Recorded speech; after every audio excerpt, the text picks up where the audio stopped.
नमस्कार दोस्तों, आपका स्वागत है हमारे चैनल पर। आज हम शुरू कर रहे हैं दुनिया के सबसे महान और विशाल महाकाव्य की कहानी, महाभारता। ये केवल एक युद्ध की कहानी नहीं है, ये धर्म और अधर्म, सत्ता और राजनीति, प्रेम और त्याग और मानव स्वभाव की गहराइयों की कहानी है।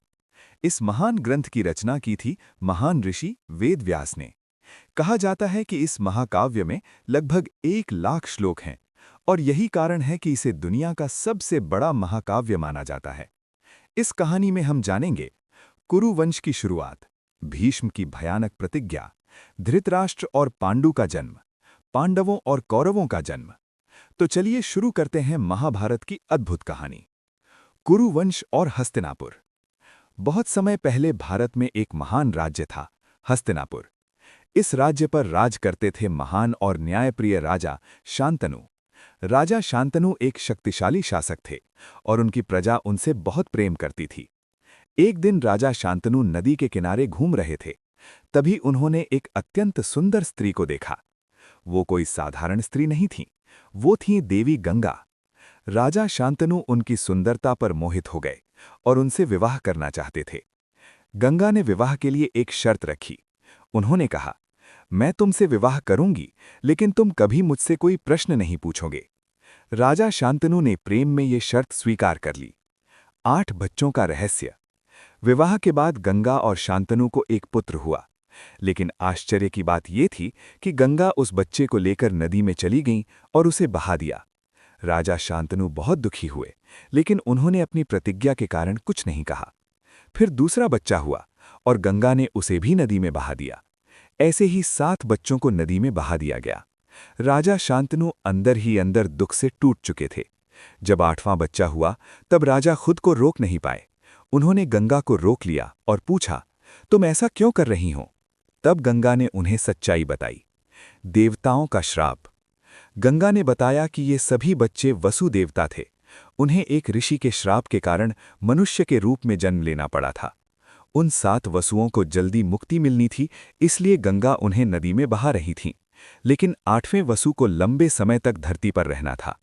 वही 8वां बच्चा आगे चलकर बना महान योद्धा भीष्म। गंगा उस बच्चे को अपने साथ ले गईं और उसे युद्ध और वेदों की शिक्षा दी। कई वर्षों बाद गंगा उस बच्चे को वापस राजा शांतनु के पास लेकर आईं। देवव्रत से भीष्म बनने तक। उस बच्चे का नाम रखा गया देवव्रत। देवव्रत अत्यंत बुद्धिमान और पराक्रमी थे। उन्होंने युद्ध, राजनीति और धर्म की शिक्षा प्राप्त की। धीरे धीरे वो हस्तिनापुर के सबसे महान योद्धा बन गए। राजा शांतनु अपने पुत्र पर बहुत गर्व करते थे। लेकिन एक दिन राजा शांतनु का जीवन फिर बदल गया। सत्यवती से प्रेम। एक दिन राजा शांतनु को नदी किनारे एक सुंदर युवती दिखाई दी। उसका नाम था सत्यवती। वो एक मछुआरे की बेटी थी। राजा शांतनु उससे विवाह करना चाहते थे, लेकिन उसके पिता ने एक शर्त रखी। उन्होंने कहा, मेरी बेटी के पुत्र ही हस्तिनापुर के राजा बनेंगे। राजा शांतनु ये शर्त स्वीकार नहीं कर सकते थे, क्योंकि सिंहासन का अधिकार देवव्रत का था। इस कारण राजा बहुत दुखी रहने लगे। देवव्रत ने अपने पिता का दुख देखा। उन्होंने स्वयं मछुआरे के पास जाकर उससे बात की। भीष्म की भयानक प्रतिज्ञा। मछुआरे ने कहा, अगर तुम राजा बनोगे तो मेरी बेटी के बेटे राजा नहीं बन पाएंगे। तब देवव्रत ने एक भयानक प्रतिज्ञा ली। उन्होंने कहा, मैं जीवन भर सिंहासन नहीं लूंगा। लेकिन मछुआरे को अभी भी डर था कि देवव्रत के बच्चे सिंहासन मांग सकते हैं। तब देवव्रत ने दूसरी प्रतिज्ञा ली। उन्होंने कहा, मैं जीवन भर विवाह नहीं करूंगा और ब्रह्मचारी रहूंगा। देवताओं ने आकाश से पुष्प वर्षा की।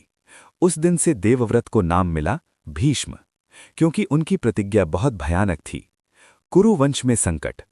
सत्यवती और शांतनु के 2 पुत्र हुए, चित्रांगद और विचित्रवीर्य। लेकिन दुर्भाग्य से चित्रांगद युद्ध में मारे गए और कुछ समय बाद विचित्रवीर्य की भी मृत्यु हो गई। अब कुरु वंश का उत्तराधिकारी नहीं बचा था। सत्यवती बहुत चिंतित हो गईं। वेदव्यास का आगमन। सत्यवती ने अपने पहले पुत्र को बुलाया। वो थे महान ऋषि वेदव्यास। उन्होंने राजवंश को आगे बढ़ाने के लिए 2 पुत्रों को जन्म दिया। पहला पुत्र था धृतराष्ट्र, लेकिन वो जन्म से अंधे थे। दूसरा पुत्र था पांडु। तीसरा पुत्र था विदुरा। विदुर बहुत बुद्धिमान और धर्मपरायण थे। पांडु का श्राप। धृतराष्ट्र अंधे थे इसलिए राजा नहीं बन सके, इसलिए पांडु को हस्तिनापुर का राजा बनाया गया। पांडु ने 2 विवाह किए, पहला विवाह कुंती से और दूसरा विवाह माद्री से। एक दिन पांडु जंगल में शिकार कर रहे थे। उन्होंने गलती से एक ऋषि को हिरण समझकर तीर मार दिया। मरते समय ऋषि ने पांडु को श्राप दिया, अगर तुम अपनी पत्नी के साथ संबंध बनाओगे तो तुम्हारी मृत्यु हो जाएगी। ये श्राप सुनकर पांडु बहुत दुखी हुए। पांडवों का जन्म। कुंती के पास एक विशेष वरदान था, वो किसी भी देवता को बुलाकर उनसे पुत्र प्राप्त कर सकती थीं। इस तरह जन्म हुआ युधिष्ठिर, धर्मराज। फिर जन्म हुआ भीम, जो अत्यंत शक्तिशाली थे। फिर जन्म हुआ अर्जुन, जो दुनिया के सबसे महान धनुर्धर बने। माद्री से जन्मे नकुल और सहदेव। ये 5 भाई कहलाए पांडव। कौरवों का जन्म। उधर धृतराष्ट्र की पत्नी गांधारी ने 100 पुत्रों को जन्म दिया। उनमें से सबसे बड़ा था दुर्योधन, और यही आगे चलकर पांडवों का सबसे बड़ा शत्रु बना। इन सभी भाइयों को कहा गया कौरव।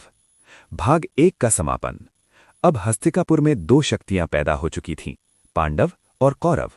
धीरे धीरे इनके बीच ईर्ष्या, राजनीति और सत्ता की लड़ाई शुरू होने वाली थी, और यही संघर्ष आगे चलकर बनेगा इतिहास का सबसे बड़ा युद्ध, कुरुक्षेत्र का महायुद्ध।